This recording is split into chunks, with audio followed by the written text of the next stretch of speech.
Walls made a point of talking about Nikki Haley's numbers impacting or reflecting on perhaps what we're going to see in the general election. Broadly speaking, I'm skeptical. Republicans end up voting for Republicans. At this time in 2016, you had Republican Congress people coming out going, I can't even look at my children in the face and contemplate voting for Donald Trump. If he comes here, I'll sock it to him right into his face. And then 3 days later, they're on they're begging cameras to take videos of them doing donor calls on behalf of Donald Trump. So yeah, I wouldn't read too much into this, but it is a different era, and there may be some people who are sick of Donald Trump, but they will not have the opportunity to vote for Nikki Haley again. Here is Nikki Haley announcing her suspension of her campaign. Still no endorsement for Trump. And I think, which I don't think we're going to get one from Nikki Haley, because I think in the last couple of months, her campaign has been about helping Donald Trump lose for all, not necessarily, I don't want to say for the wrong reasons, because I think her politics are also horrible, but I'll take it. Here she is. In all likelihood, Donald Trump will be the Republican nominee when our party convention meets in July. I congratulate him and wish him well. I wish anyone well who would be America's president. Our country is too precious to let our differences divide us. I have always been a conservative Republican and always supported the Republican nominee. But on this question, as she did on so many others, Margaret Thatcher provided some good advice when she said, quote, "Never just follow the crowd. Always make up your own mind." It is now up to Donald Trump to earn the votes of those in our party and beyond it who did not support him. And I hope he does that. At its best, politics is about bringing people into your cause, not turning them away. And our conservative cause badly needs more people. This is now his time for choosing. I end my campaign with the same words I began it, from the book of Joshua. I don't care about that. But I do find it sort of fascinating. I would love someone to ask her, what are you talking about?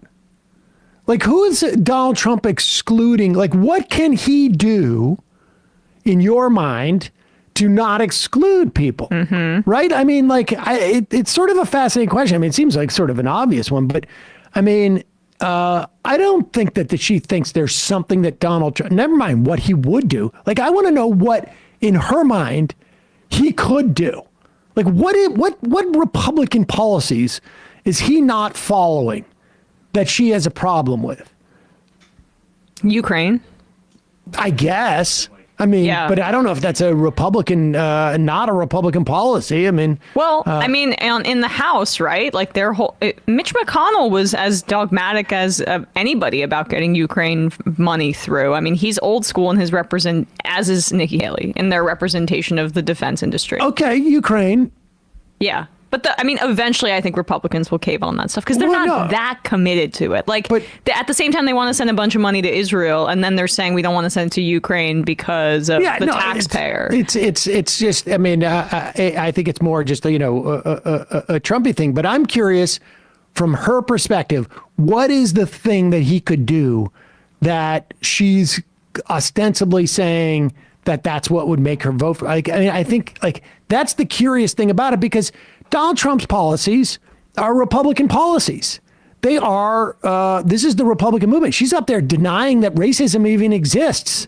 Yeah. Is that where, Trump, instead of being actively racist, he should sort of slide into, I don't think there is racism? I wonder, what it is that we are supposed to, I don't think she thinks there's anything. But I would be curious as to someone asking her that question, because her policies are just as odious in just about every other like she's waiting, like he's got to come out and say cut Social Security and Medicare. Like, wasn't she the one who was? Yeah. Like, I'm like, what is going to bring people together in her mind? No, she's not actually sincere in that.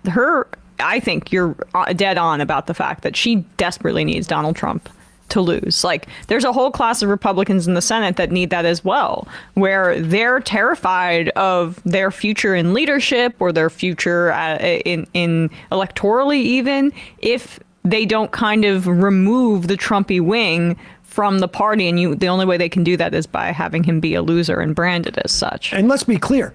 I think the Trumpy wing of the party is the party. Yes. And like, it's not definitely just the voters. It's not just the wing, it's the body. Yeah. But it is I think it is reasonable, if not necessarily, I don't think it's necessarily correct, but I think it's reasonable for someone like Nikki Haley to think, like, if Donald Trump disappeared on November 8th and whatnot, that maybe 4 years from now, there'd be an opportunity for the Trumpness of the Republican Party, which I think is really, they're not perfectly aligned circles, but the Venn diagram is, it's pretty close there.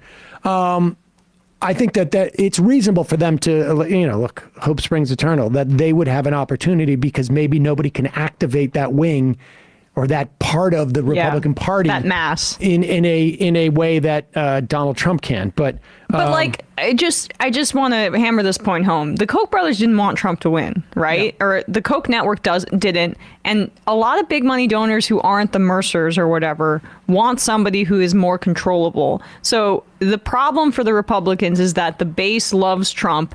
They are the Republican Party, but the capitalists that they serve are uneasy about Donald Trump and would prefer a return to the Mitt Romney, Nikki Haley style of politics because it's just more profitable and controllable for them. Yep, I think that's probably true.